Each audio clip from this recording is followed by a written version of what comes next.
ازيكم عاملين ايه؟ يا رب تكونوا كويسين. تعالوا بينا نعمل الشوكولاته الجميله ديت باشكال والوان وقوالب كمان.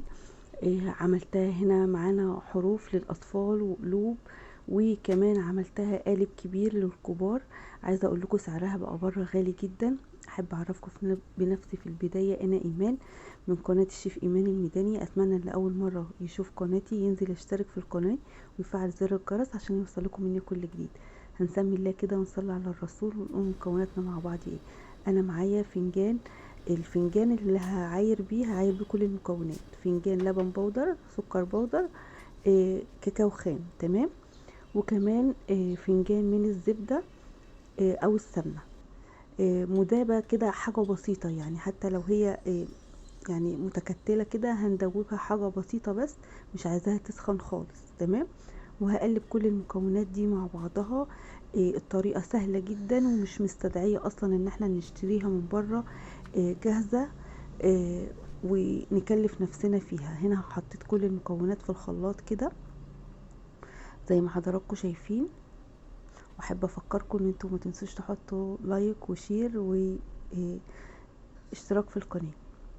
هنا بحاول ان انا اخفقها كده في الخلاط.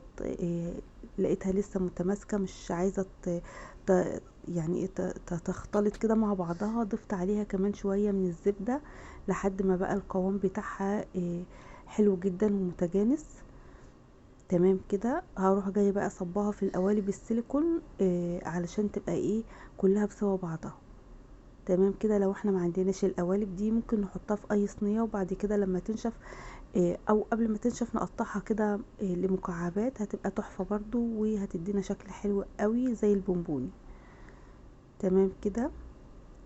قوالب السيليكون دي مش غاليه خالص، انا كنت جايباها من على جوميا، الواحد بكام؟ ب 65 جنيه متهيألي، تمام كده زي الفل. هحطها بقى في التلاجة او في الفريزر لو انتي مستعجلة عليها لمدة يعني نص ساعة، وهنطلعها نلاقيها بقى ايه زي ما شفتوها كده في البداية. هنا القوالب المكعبات الصغيرة اللي هي على قد ايد الاطفال، برضو حطيت فيها كده بنفس الشكل، وحاولت ان انا اساوي كده علشان تبقى ايه كل مربع متساوي لما نيجي نخرجه. عايزه اقول لكم طعمها كان حلو قوي يا جماعه والله، لدرجه ان انا اشتريت الجاهزه واديت لهم الاتنين وقلت لهم قيموا بقى اني احلى واحده فيهم وقولوا لي الصراحه. فطبعا من غير ما يعرفوا ان انا عاملاها قالوا لي دي طعمها حلو قوي، تمام. هنا برضو دي قوالب الحروف حطيت فيها برضو الشوكولاته بنفس الطريقه، ومسحت بيها كده عشان تطلع متماسكه ومتجانسه مع بعضها. وهنا بعد ما نشفت خلاص هحاول اطلعها كده بكل سهولة. بتطلع معايا، بصوا ما شاء الله، شايفين القالب طالع عامل ازاي؟ تحفة يا جماعة، تحفة، جربوها والله موفرة جدا.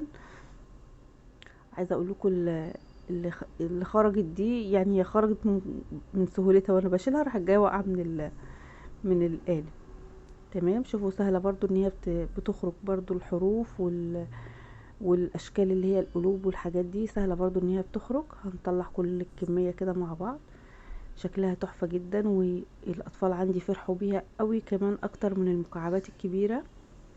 كل واحدة بقى قاعدة تدور على حرفها وتتجمع وتاخد وتاكل. فحاجة بتفرح اطفالنا، وسهلة وبسيطة، وكفاية نظافتها وضامنين ان احنا عاملينها ازاي. يا رب الفيديو يكون نال اعجابكم، ما تنسوش اللايك والشير والاشتراك في القناة. مع السلامة.